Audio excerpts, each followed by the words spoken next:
Bem-vindo à Estação Educação. Eu sou a professora Betina.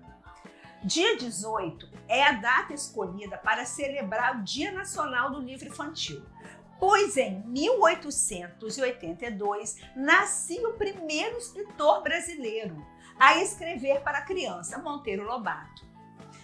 Na aula de hoje, eu vou falar sobre as obras infantis mais importantes da literatura brasileira. Escolhi 6 autores para serem homenageados e os seus livros. O gosto pela leitura começa desde muito cedo na vida da criança, estimulando o aprendizado. Presta bastante atenção, porque lá vem a história. O primeiro livro escolhido foi Bisabel, de 1981, de Maria Machado. O livro surgiu do desejo da autora de falar sobre seus avós para os seus filhos. A protagonista é uma menina comum que, durante uma das formações da mãe, encontra um retrato da Bia, ainda criança. O segundo livro, A Bruxinha Atrapalhada, 1982, de Eva Fornari. Um dos clássicos da literatura brasileira. O livro não possui escrita, comunicando apenas através dos desenhos. Assim consegue alcançar um público amplo, principalmente as crianças que não sabem ler. Terceiro livro, Pluft, o Fantasminha, 1955, de Maria Clara Machado. O livro é originado de uma peça de teatro de 1955. A narrativa acontece de uma amizade surgida entre Maribel, uma jovem garota, e Pluft, um fantasminha, que vive em uma casa velha e tem muito medo de gente. O quarto livro é O Menino Maluquinho, de Ziraldo. O Menino Maluquinho apresenta um garoto travesso, criativo, cheio de energia. O livro é escrito e ilustrado por Ziraldo. O que o autor propõe é fazer com que as crianças se sintam acolhidas pelo convívio com seu menino maluquinho. O quinto livro é O Sítio do Pica-Pau Amarelo, o livro mais famoso de Monteiro Lobato. Na história, os personagens Emília, Dona Benta, Narizinho, Pedrinho, Tia Anastácia convivem em um sítio que existia na vida real, com criaturas fantásticas como personagens importantes do folclore brasileiro, como Saci e outros. O sexto livro é Chapeuzinho Amarelo, 1970, de Chico Buarque.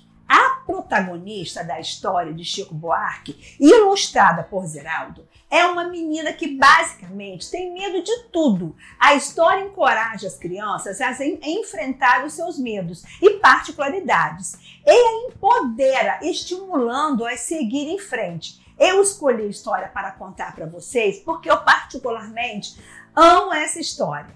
Preparados para ouvir? Então vamos! Era a Chapeuzinho Amarelo, amarela de medo, tinha medo de tudo, já não ria, ouvia conto de fada, estremecia, não estava resfriada, mas tossia, não brincava de nada, nem de amarelinha, ficava em pé com medo de cair. Então vivia parada, deitada, mas sem dormir, porque tinha medo de pesadelo. E todos os medos que tinha, o medo mais medonho era o medo do tal lobo. Um lobo que nunca se via, que morava lá para longe, do outro lado da montanha, num buraco da Alemanha, cheia de teia de aranha, numa terra estranha que vai ver o tal lobo nem existia. Mesmo assim, a Chapeuzinho tinha cada vez mais medo de encontrar o lobo, que não existia. O mais engraçado que assim que encontrou o lobo, a Chapeuzinho Amarelo foi perdendo o medo. Aquele medo de encontrar o lobo acabou. só ficou o lobo. O lobo ficou chateado de ver que aquela menina, olhando para ele, não tinha mais medo dele. Que sem medo dele, a Chapeuzinho encheu e disse: para, assim, agora, já, não era mais um lobo, era um bolo de lobo fofo, tremendo que nem pudim, com medo da Chapeuzinho, com medo de ser comido todo inteirinho. Chapeuzinho não comeu o bolo de lobo, ela prefere de chocolate, ela come de tudo, mesmo sola de sapato, não tem medo de chuva e foge de carrapato.